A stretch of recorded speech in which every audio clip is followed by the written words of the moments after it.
This is Sneaker Gearz. My name is Levi. Today we have another Performance Gearz take on the Lebron 13 Elite. Starting with the traction pattern, they really haven't changed much from the Lebron 13 or the Lebron 12 or LeBron 12 Elite.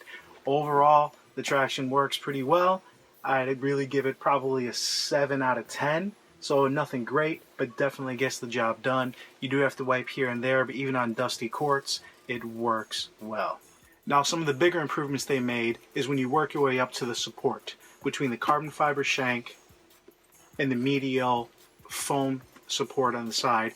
You really feel contained, as well as the outriggers do a much better job than they did in the 12 or 12 Elite. You feel like you have a much more stable platform as far as not rocking back and forth or kind of leaning one way or another. I saw a lot of guys where, as they wore the Lebron 12 for a while, their foot was actually kind of tilted to the right. So that just meant they didn't have a really great running form, and the Lebron or the shoe did not support them properly. Now, as far as containment, as opposed to using a lot of plastic and this whole kind of gimmickry here where it kind of held you in, but still, because it was such a wobbly shoe, didn't help that much.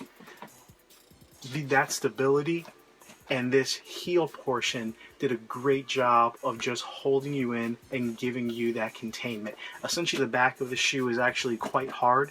They do have some memory foam pillows inside here, as you can see, the gray part, so you can lock these down tight. You're held in. The shank is actually more towards the rear of the shoe, not the mid or the forefoot. So even though the back half is a little bit firm, it gave you great containment and great lockdown as far as pulling you into the shoe between the fly wire and their heel. In order to really get the full benefit of the Lebron 13 as far as how the cushion works, you really do have to be a bigger player or a person who has a lot of force on their movements. So I'm talking about 200 or 220 plus, or a really explosive player. Otherwise, essentially it starts to feel like the Lebron 12, where it almost feels like a double stack tumbling mat, where you don't feel much energy return, but you just feel like it's absorbing it, and it does feel good.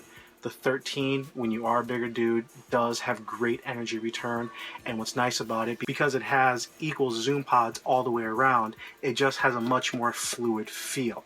On LeBron 13, you have one zoom pod, two smaller zoom pods, and two dead spots. So you actually had three different surfaces where if you play a lot in your forefoot like I do, essentially it almost create an unbalance.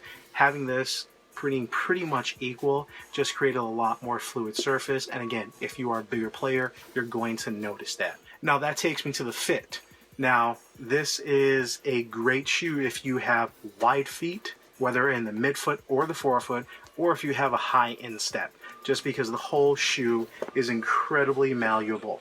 Love it. The Curum is awesome. It's very similar to what they did on the Jordan Ultrafly. The difference being you have a lot more support, a lot better cushion, but you still get that same essentially lightweight upper that holds you in tight and gives you all the support you need without all the foam posit or fuse overlays. So it really did a great job. Now for $200, you really do want to make sure you're getting an elite shoe.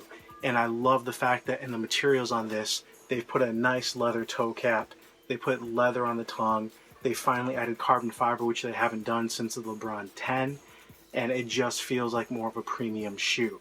Now to that effect, in years past, the Lebron Elite has cost upwards of $250 to $275, and the entire Elite series, from the Kobe to the KD to LeBron, has ranged anywhere from $180 to $275. This is the first year where all three shoes are available at $200. So I hesitate to say that's a bargain, but when you have one of the best basketball shoe making manufacturers in the world putting all the technology they can in one shoe and still charging the same price as its brethren, it is a decent value. Not only that, with a lot of the 20% off coupons out there, all three of the shoes are available generally for $160, which really just adds to the value. Now, I'm not going to say that which one is better or what kind of player they're meant for just yet, but I will have a full comparison video coming at you shortly.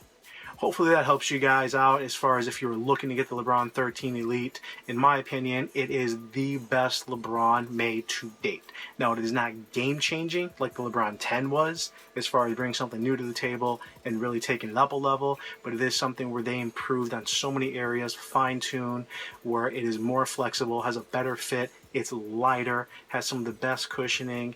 It is overall the best LeBron they've made, and the only LeBron I can compare it to as far as having that kind of upgrade would be the LeBron 9 Elite.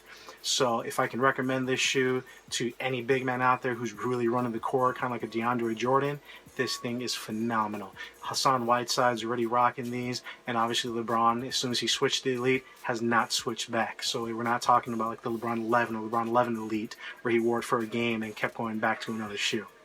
Hopefully that helps you guys. This is Sneaker Gearz. My name is Levi. Please check us out on Instagram and Twitter. If you like this video, please give us that thumbs up. We really appreciate your support. And if you have any questions, please hit us up in the comments. I try to make sure I get back to everybody. You guys have a good evening, and I'll come at you later.